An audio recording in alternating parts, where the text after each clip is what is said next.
My dear students, I hope that all of you are doing good and you're staying at home and you're taking care of yourselves and your families. And I hope that all of you are reading a lot of books and novels at home, because ultimately that will help you to improve your written expression. Okay, now moving on towards today's lesson. Here is another lesson for the Cambridge 2 students. In the previous week, we discussed paper 1, and that was a formal letter from your paper 1. Today we will be discussing paper 2, your reading paper, which carries 50 marks, and specifically this passage I've taken for the practice of reading for ideas. Reading for ideas is in section 1 of your reading paper, and this passage is present in your textbook, Oxford Progressive English Book 10. This passage is called as Ice Under the Volcano. Now, before we proceed further, let's have a look at the lesson objectives.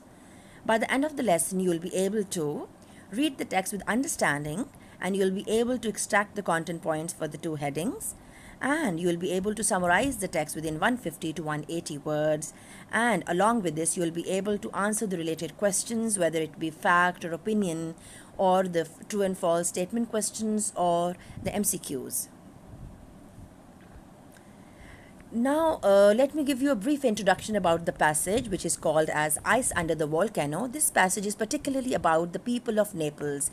Naples has a long-standing association with ice cream, and Naples is actually a city in southern Italy, and nearby to Naples is located Mount Vesuvius, which is one of the active volcanoes of the world today.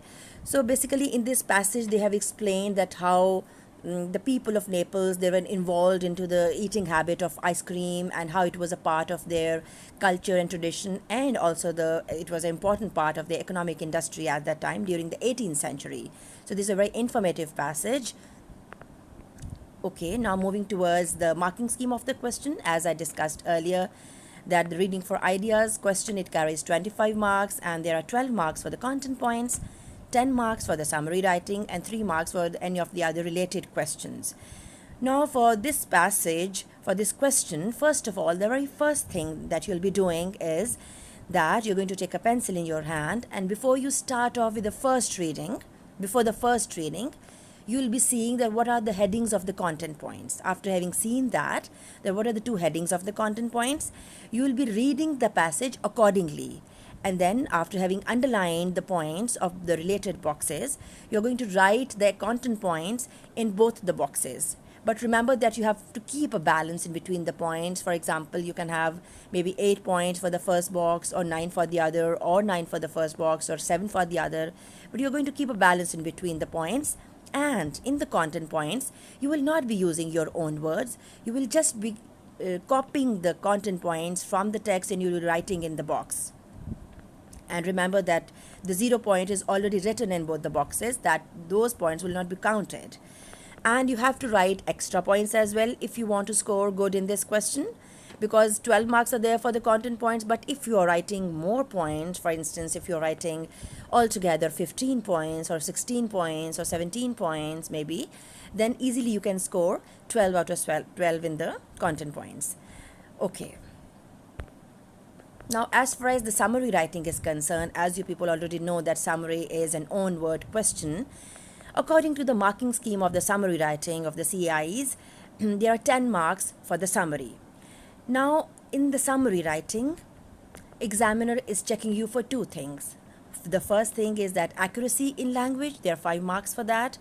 And the second thing is use of own words, there are 5 marks for that. Now, when we say the accuracy in language, what do you mean by that? Of course, accuracy in language means that the correct sentence construction is going to be there. There are not going to be any spelling errors. You are not going to have any punctuation errors, and correct verb forms will be used, and your summary would be in the continuous writing, would not be in the note form. And of course, you already know that in summary writing, you are not having any kind of paragraphing.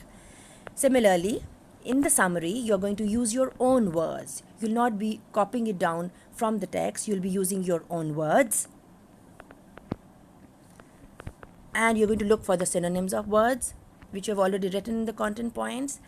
And you're going to make complex sentences, and you'll be combining the complex sentences with the help of connectives. So an effective usage of connectives should be there in your summary writing. as you already know that the beginning line of the summary is already given in the question. It's there along with the question always, and you're not going to exceed the word limit of the summary. That is, it should not be more than 180 words. It can be between 150, 160, 170, 175, 178 is okay. Because if you're writing more, you're making more mistakes, and then you can have negative marking for exceeding the word limit as well.